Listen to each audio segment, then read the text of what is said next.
Welcome back to the Shepherd's Pie, a slice of faith for our messy lives. I'm Antony Kolenc, a professor at Ave Maria School of Law, father of 5 grown children, and the author of religious fiction for teens and adults. 2 big news items to start the show today. Of course, the first one is about the Shepherd's Pie itself. For season 3, we've been doing a new format, focusing not just on issues about raising kids and issues that impact youth, but really looking at having engaging discussions and positive conversations about how we can apply our faith to the messes that each of us have in our lives. So kind of a practical show for Christians of all ages, but not ignoring issues with our kids. And then the second big news item is in October 24th, the 5th book in my series for teens, The Harwood Mysteries, is actually releasing from Loyola Press. So I'm excited about that. It's called Murder at Penwood Manor. You can actually pre-order it now. But today we are speaking with a good friend and somebody who's been on the show before, award-winning author and journalist Amanda Lauer. And we're going to focus on how our faith can help us cope with some of the daunting challenges within our families.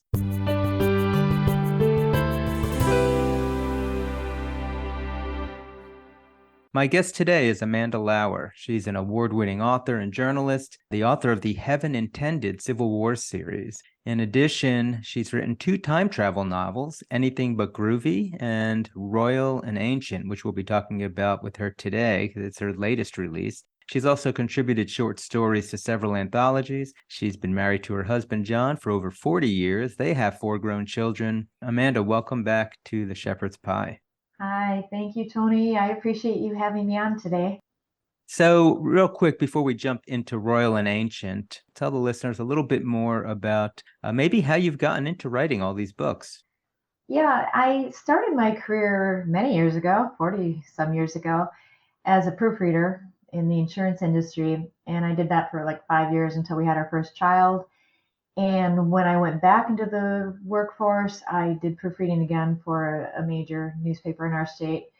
And from there, after proofreading thousands of articles, I figured out how to write articles.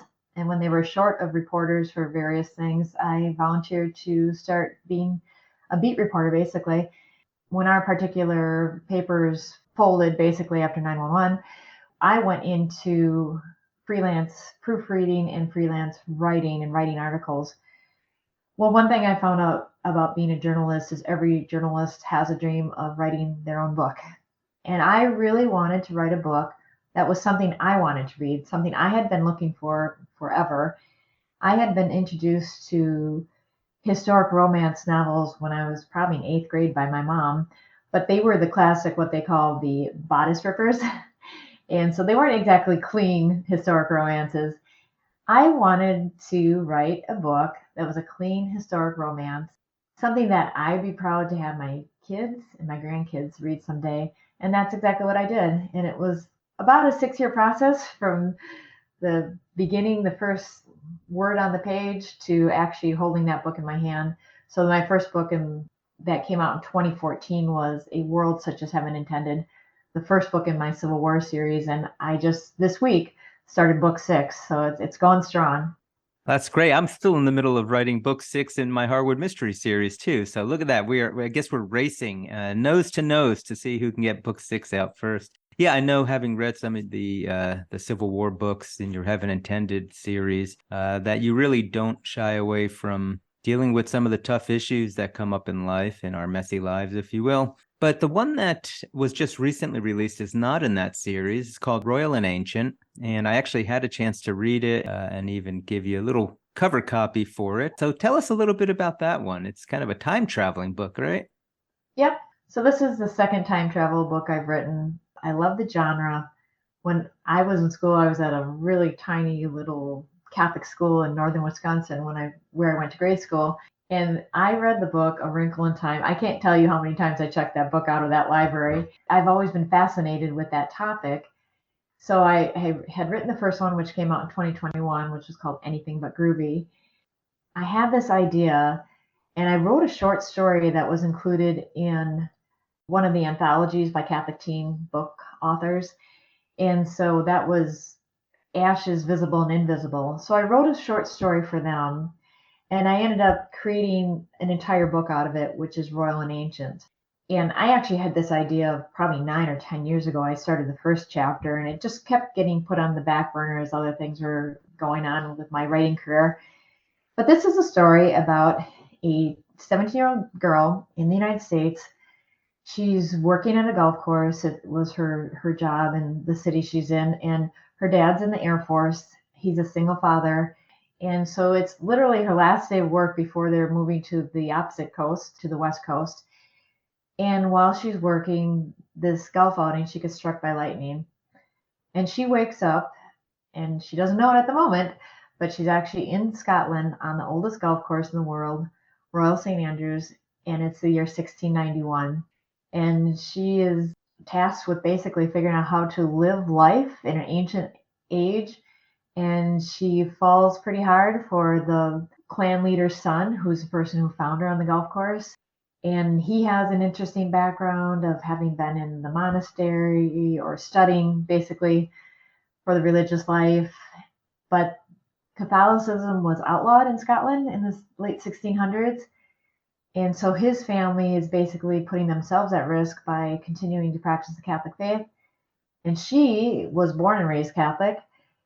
She had no idea that at any time that you couldn't practice your faith, having grown up in the United States in modern days. It seems like such a foreign idea to her.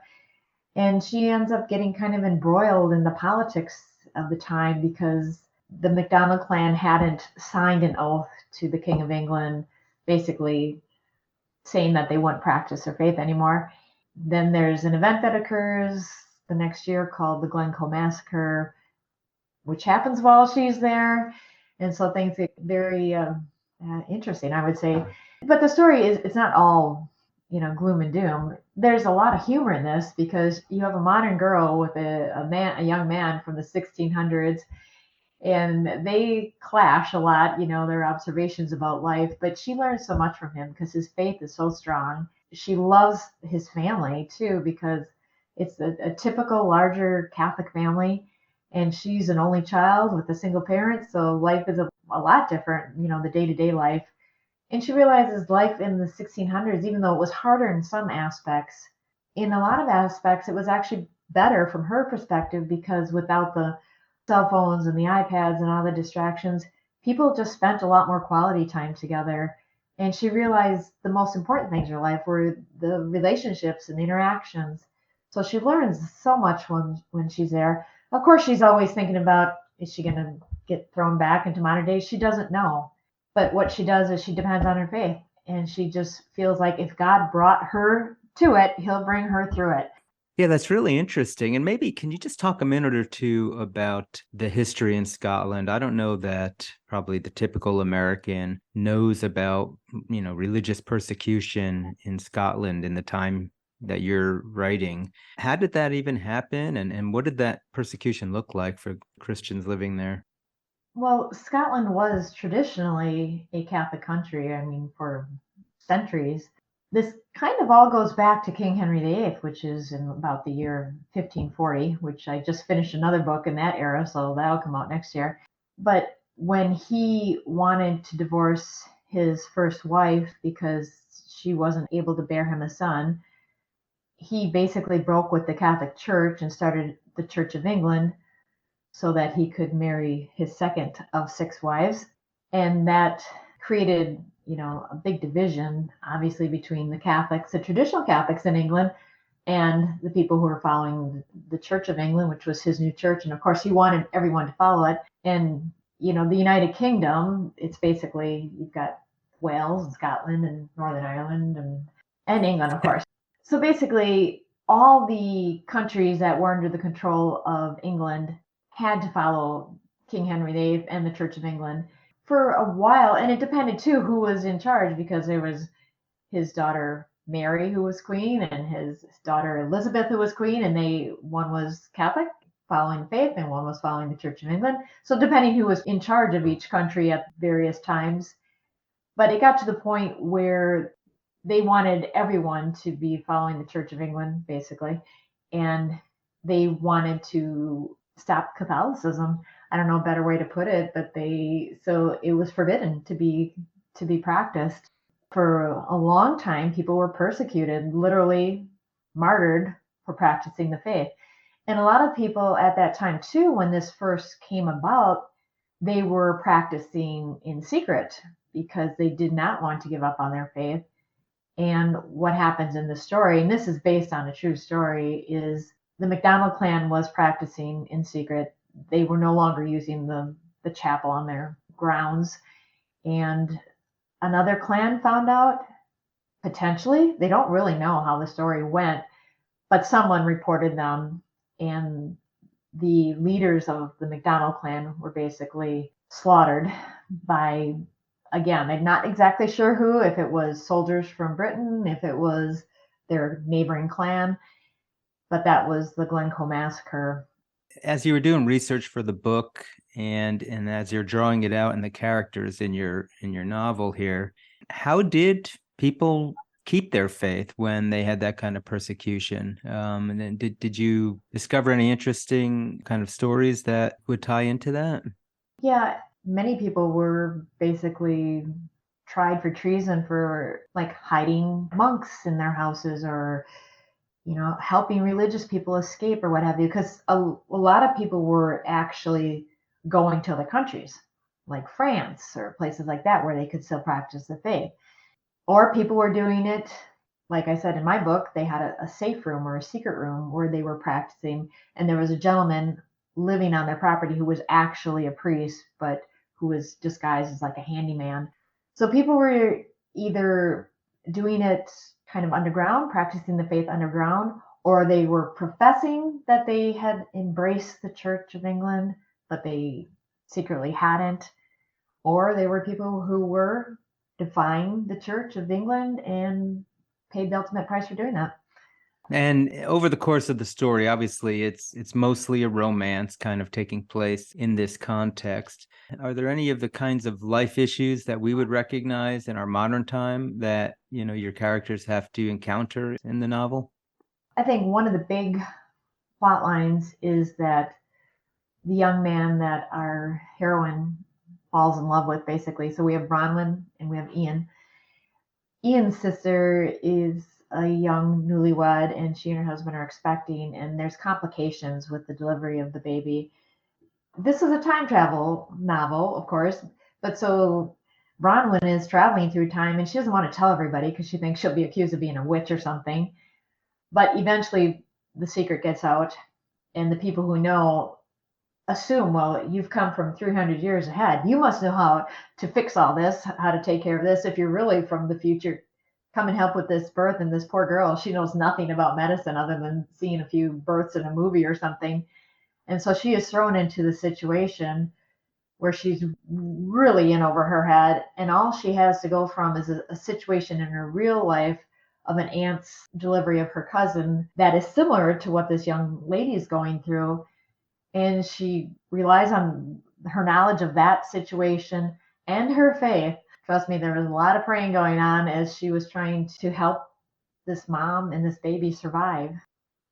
Yeah, and those of us who are parents know how tough it is when bad things happen to our kids for us to just deal with it or even keep our own faith, especially when you have tragedies in families. So was any of this inspired by your own faith? And are there any times where you've had to have your faith really help you with an issue with regard to your family? Yep. Well, I'll give you two stories. One is I had the opportunity, I wasn't asking for it, but it just happened, to deliver our granddaughter, Margaret, in an emergency situation in the back of a minivan, like half a block from a public grade school. Part of that experience I used to write the book, the delivery part, because being thrust into that situation, again, over my head, I've delivered 4 children, but I've never delivered or helped bring another child into the world. So I use that when writing. But another situation with our family in particular, too, is we have 4 children, like you mentioned. Our youngest daughter, when she was 12 years old, was diagnosed with 2 incurable autoimmune blood diseases. And it just like threw our family for a loop. Here we were, very healthy, fit family, and this just out of the blue happens. it was the most trying times. I would say the most trying time of our lives, my life, my husband's life, her siblings. And she just went through so much. I mean, she's doing well now, but we had a lot of years of uncertainty and times where we didn't know if she would make it, to be honest. And she was actually nominated to be a Make-A-Wish child in 2009. And by chance, her wish was to go to London to celebrate her 17th birthday. And what a neat experience. And some of the things we experienced when we were there worked their way into my books. But we relied so much on prayer. I mean, when you're at the end of your rope, you can't go any farther. You are so spent. All you have left is God and your faith. And I have a great devotion to the Blessed Mother. And during those times, it was like I just asked her to be a mother to me because I was just, I couldn't go on anymore. So, yeah. And you said Elizabeth is your youngest daughter. Our youngest daughter, Amina, also actually was diagnosed with type 1 diabetes at 6 years old. And, that was definitely a gut punch to our family. So, yeah, when people's kids get sick, it's tough for parents, I think, to sometimes understand that. So you talked a little bit about some of the religious devotions you had. What are some of the things that you found, especially in those early years where you, I'm sure, were faced with just a lot of uncertainty and grief that we would naturally go through when we find out, our kids are sick? Well, I think in the early years, I was just so overwhelmed that going to Mass was just the calm in the storm. I think I developed a greater devotion to Mass and just listening and experiencing it and realizing how profound it was. And then as the years went on, I mean, she's still dealing with these things. They are incurable. She's got it under control to a degree now, but we never know.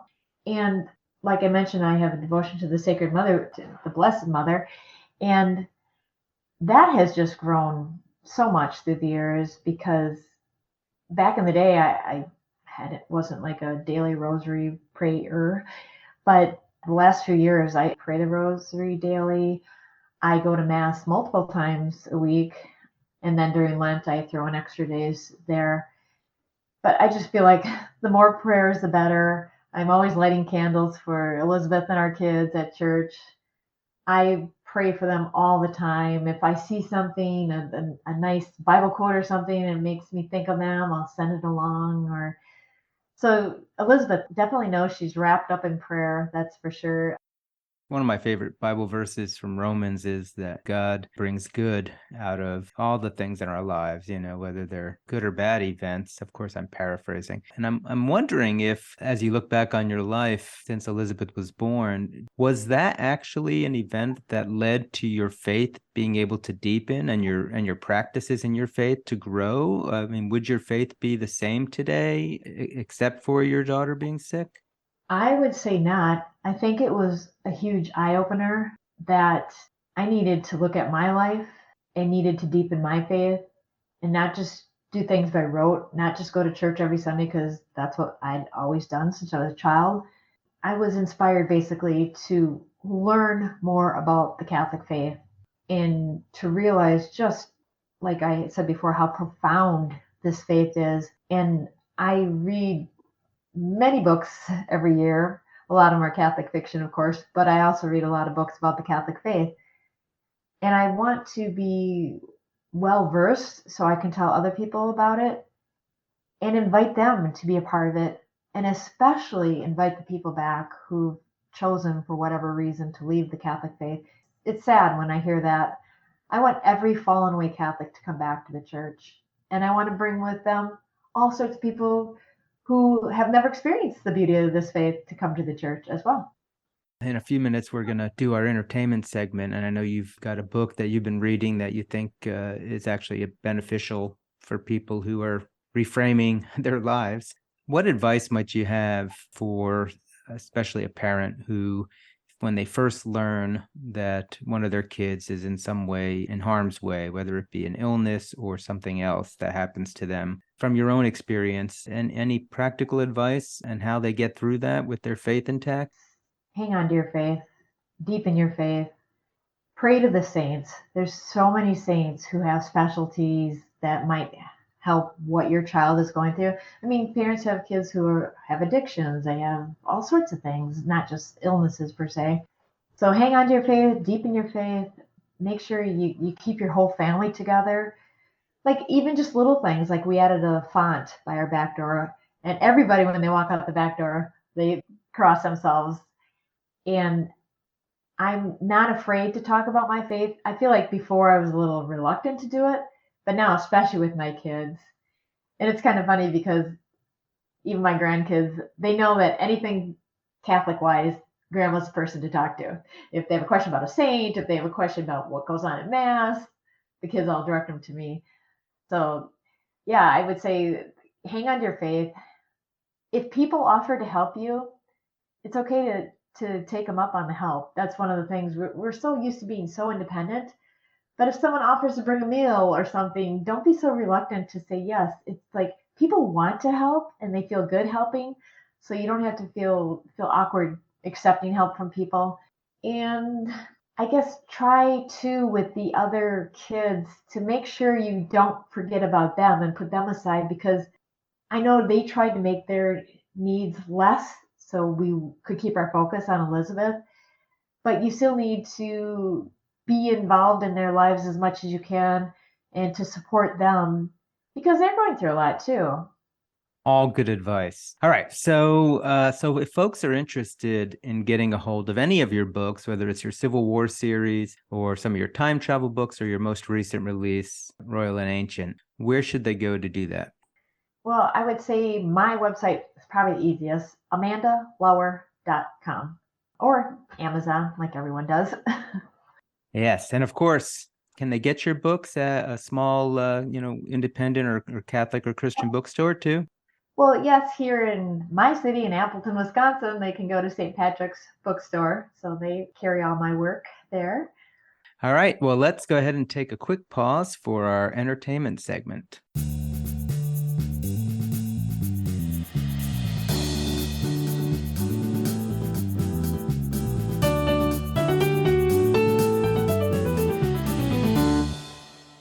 In our entertainment segment, I'd like to talk to my guests about a book that they're reading or a movie that they've seen that has impacted their lives or could help us in our own lives. And Amanda, I understand you are actually reading a good one right now. I am. It's called Reframe Your Brain, and the subtitle is The User Interface for Happiness and Success, and it's by Scott Adams. This book is like so profound. It's a super quick, easy read, but what he does is he takes a usual frame that people think and he reframes it in a way that will be more successful for people. So I'm going to just give you 4 examples from the book that kind of blew me away. The usual frame, everyone is thinking about me. You hear kids say that a lot, teenagers, like, oh my gosh, everybody's. But how he reframes it is, you are only a bit player in their movie. That's kind of profound, isn't it? Simple but profound. Here's another one I think is especially appropriate in this day and age.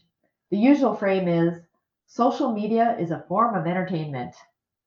How he reframes it is, social media is an addiction. Another one just off the top of my head, he talks about this a lot, but like alcohol, a lot of people use alcohol for entertainment, a lot of things center around alcohol. His reframe for alcohol is poison. To tell you the truth, I've really taken that to heart and really thinking about, giving it up forever. I'm good with that. Here's one that is kind of appropriate now as things that have gone on lately, but the usual frame about death is the end of this person, and how he reframes it is, energy can change form, but it never disappears. Well, that's kind of helpful for people who've lost one. And this is one I like a lot too. My feelings are the result of my situation. And the reframe is, how I feel is my choice. That's so true. No matter what happens to you in life, it's your choice how you're going to react. You don't have to let all these things stress you or upset you or whatever. You can make the choice. You make choices every second of the day. Just make a choice that it's not going to upset you or what have you. I think that's very interesting. Apparently, he's he has created some kind of course for success for homeschoolers. I'm not sure if it's out yet, but all his books are really good. But this one is particularly good. It's just so easy to read, all these little bite-sized segments on how to become successful and happy. And it's called Reframe Your Brain. All right, excellent. Well, Amanda, it has been great having you back on the Shepherd's Pie. I wish you all the best with the rollout of Royal and Ancient and the continued writing of your book 6 in your Civil War series. It's just been a pleasure having you today. Thank you. I enjoyed this so much. I always enjoy talking to you, and I thank you so much for having me on as a guest. It's always a pleasure, and I hope we get to talk again soon. Unfortunately, that is all the time we have for the show today. We've been speaking with Amanda Lauer about her book, Royal and Ancient, and how we can use our faith to overcome some of the daunting challenges in our families, such as the sickness of a child. Again, this is Antony Barone Kolenc. If you'd like to learn more about me or check out some of my books for teens and adults, then you can go to my website, antonykolenc.com. But until next time, may God bless us as we rely on our faith to work through the messy challenges in our lives.